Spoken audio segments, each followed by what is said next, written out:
She asked me to believe her again. But last time, belief is what broke me. The story opens quietly, without drama or warning.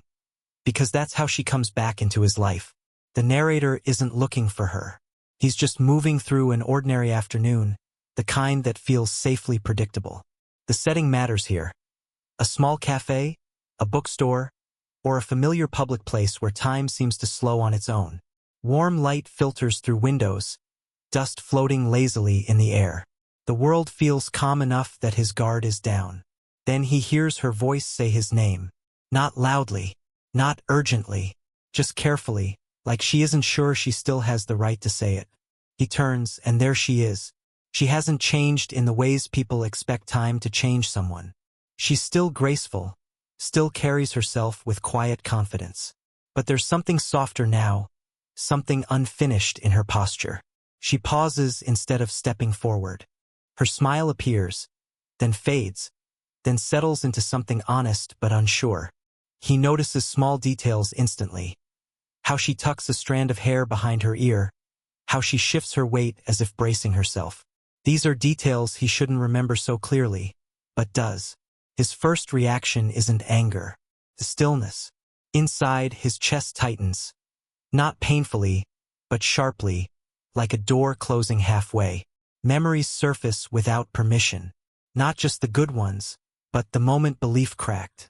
He doesn't say her name right away. That pause matters. It shows the audience that time has passed, but the emotional imprint hasn't faded. She breaks the silence by offering something small. A book, a note, maybe something she kept without realizing it mattered until it did. When she holds it out to him, their hands almost touch. Almost. That hesitation is everything. He feels warmth from her closeness, but doesn't move closer himself. His body remembers before his mind allows it. The conversation stays light on the surface. Polite, careful. She asks how he's been, and he answers honestly but briefly. He notices how she listens. Not just nodding, but actually still, eyes focused, as if afraid to miss something important. She isn't trying to take up space. She's waiting to be allowed back into it. The tension here is subtle but constant. Every shared glance carries a question neither of them asks yet. Every pause feels heavier than the words around it. He becomes aware of how aware he is of her. Her voice, her presence, the familiar comfort that no longer feels safe to lean into. Internally, he reminds himself why distance once felt necessary. He doesn't repeat the past aloud, but the audience feels it through his restraint. He doesn't smile too easily. He doesn't reach out. This isn't rejection, it's self-protection. The keynote ends with them sitting or standing close enough that silence becomes intimate instead of awkward. The world continues around them, but their moment feels suspended. He realizes she didn't come back to make noise. She came back hoping quiet would be enough. And that realization, soft, unexpected, dangerous, is what carries the story forward. The second part begins not with a new location, but with time slowing down around them. The initial shock of seeing her again has passed, leaving behind something heavier, awareness. They're still sitting across from each other, or walking slowly side by side, but the air between them has shifted. Politeness can only hold for so long before history starts pressing in. She's the first to let the conversation drift backward. Not abruptly, gently. She mentions something small from before, a place they used to go, a habit of his she remembers. The detail lands deeper than she intends. He doesn't react outwardly, but inside, it's like touching a bruise he never checked to see if it healed. He realizes she remembers him clearly. That hurts more than forgetting would have. As she speaks, he studies her the way you do when you're trying to reconcile memory with reality. She still carries herself with confidence, but it's tempered now. Her voice doesn't rush. There's a carefulness to it, as if she knows the wrong word could undo the fragile calm they've built. When she looks at him, there's affection there, but also restraint. She isn't reaching back for the past. She's acknowledging it. The narrator's internal voice takes over here. He remembers how easy it once was to trust her. How belief felt natural, even obvious. He remembers the night or moment when that trust didn't shatter loudly, but quietly slipped out from under him. The audience doesn't need explicit detail. What matters is the emotional aftermath. The feeling of realizing too late that belief doesn't protect you from disappointment. It just makes the fall harder. Her body language tells its own story. She wraps her fingers around her cup tighter than necessary, grounding herself.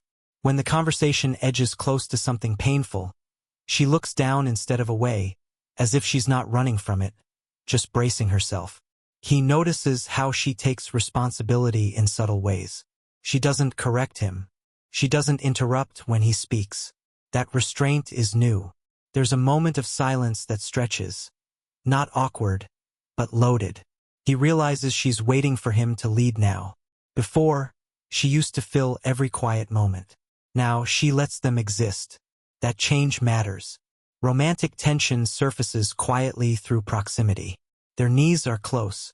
When she shifts, her sleeve brushes his arm. The contact is accidental, but neither of them pulls away immediately. It's brief, but it wakes something familiar in him. Comfort mixed with caution. He doesn't lean into it, but he doesn't flinch either. Emotionally, this part is about contrast. Who they were versus who they are now. He sees growth in her, but he also sees the cost of what happened, the version of himself that learned to be more careful. He wonders if she notices that change in him too. The keynote closes with an unspoken understanding. They can't keep pretending this is just a casual reunion. The past is present now, sitting quietly between them, and neither of them is sure who it weighs on more.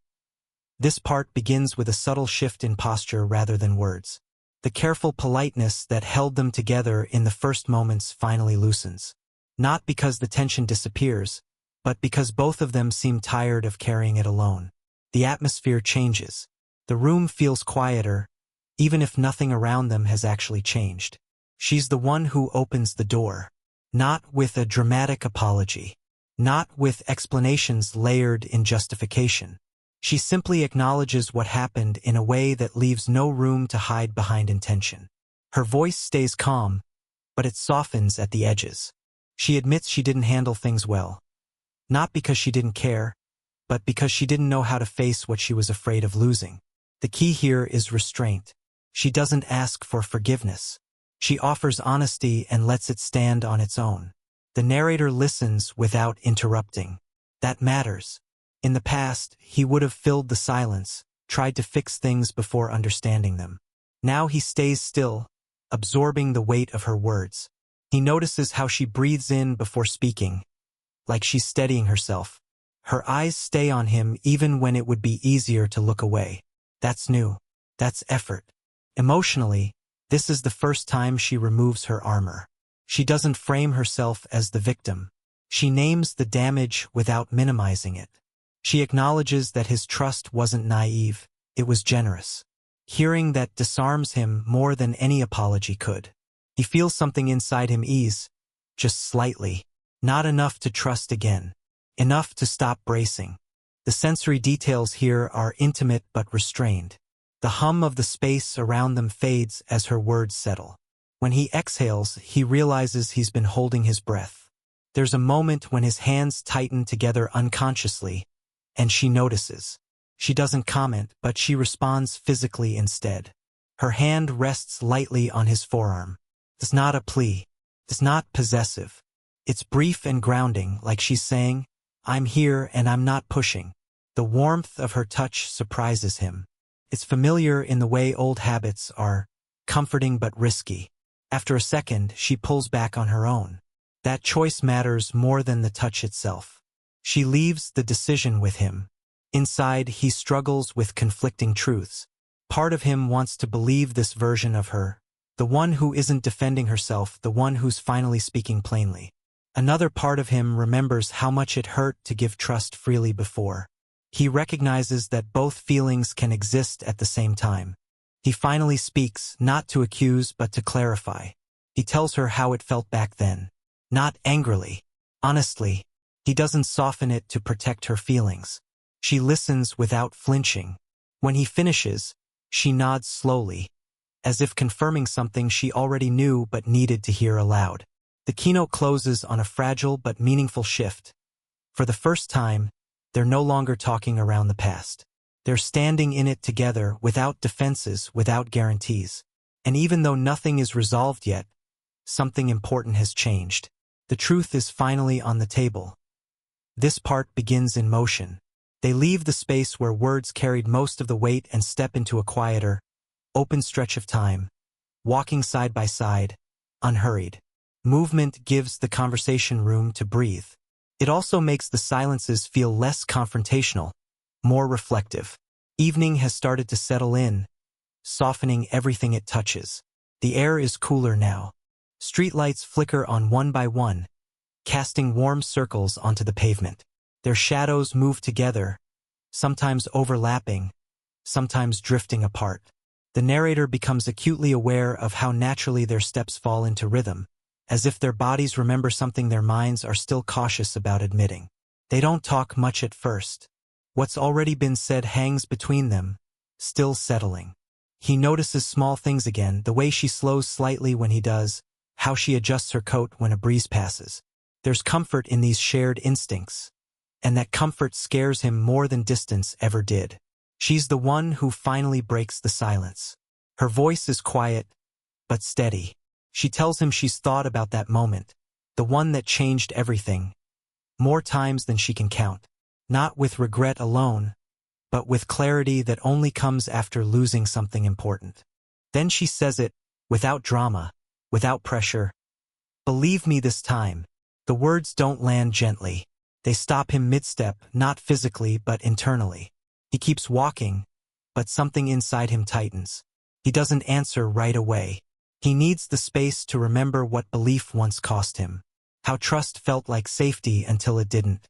How the aftermath reshaped the way he gives pieces of himself now.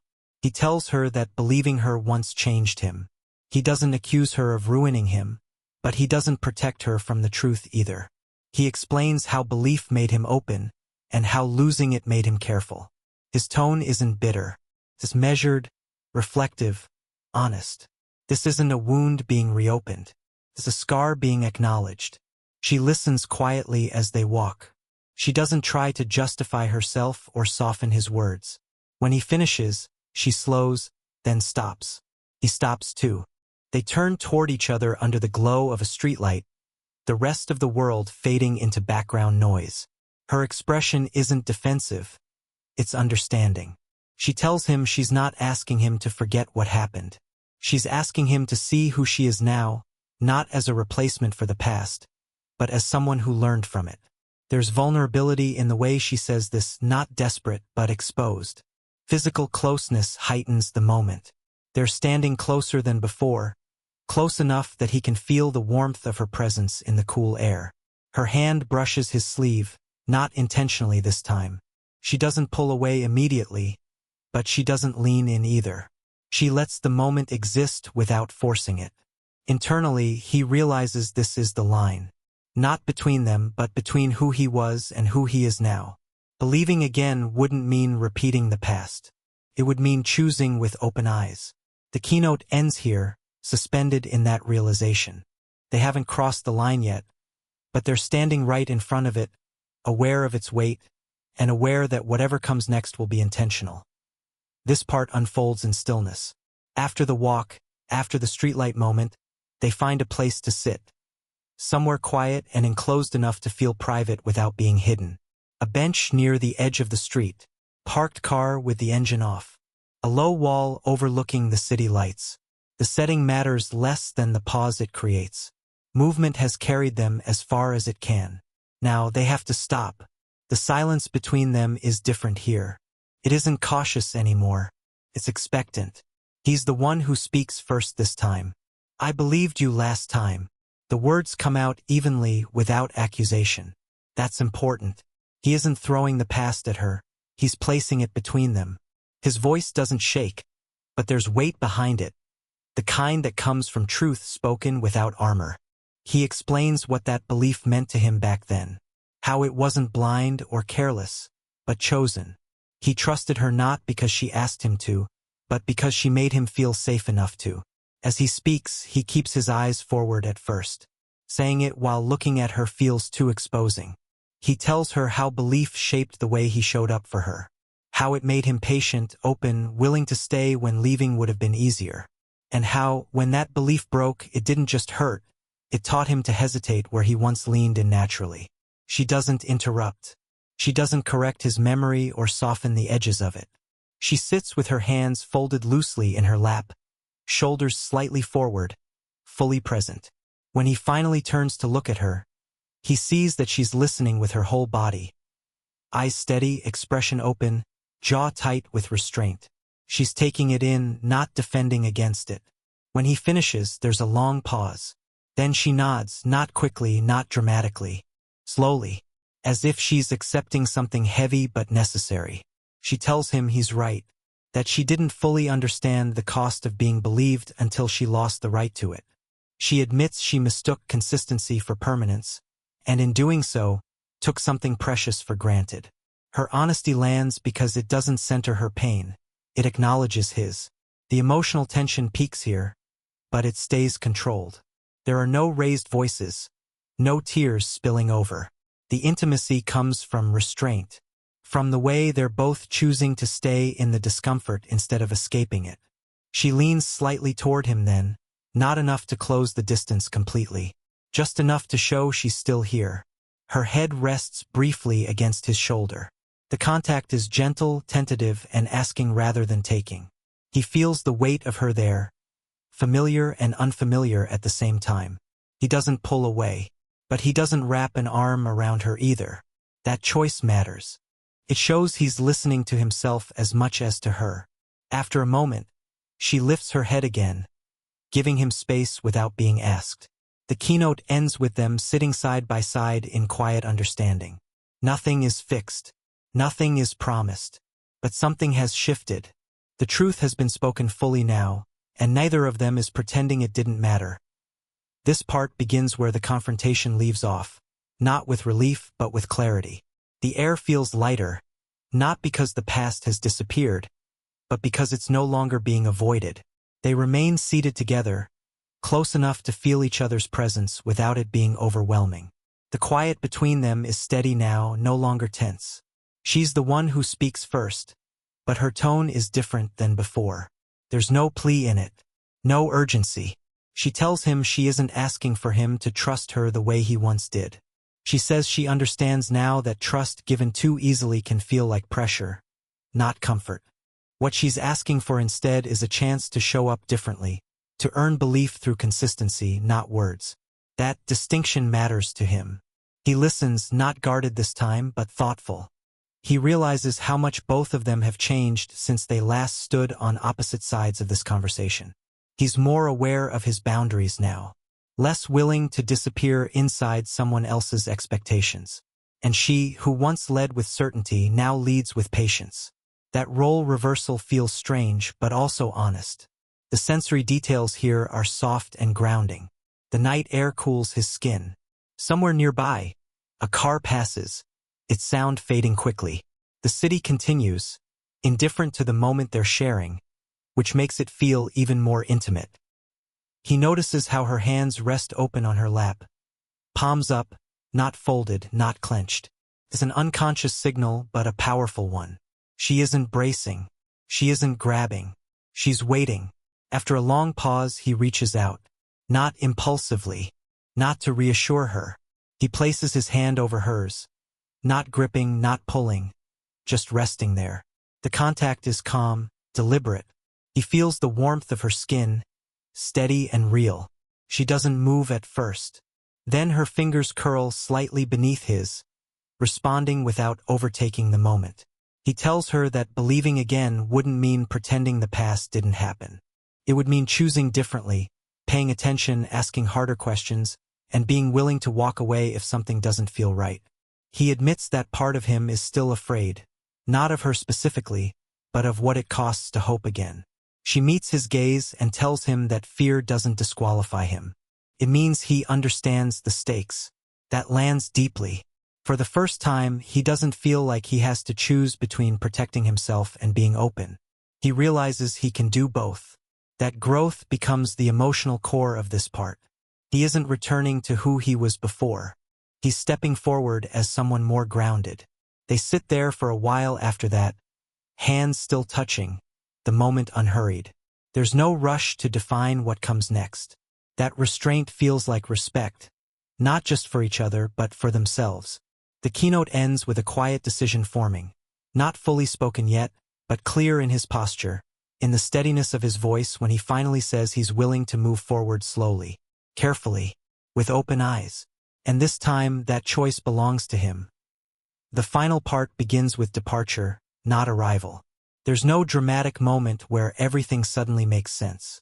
Instead, there's the natural close of an evening that has said everything it needed to. They stand from where they've been sitting, the shared warmth lingering even as the night air presses in again.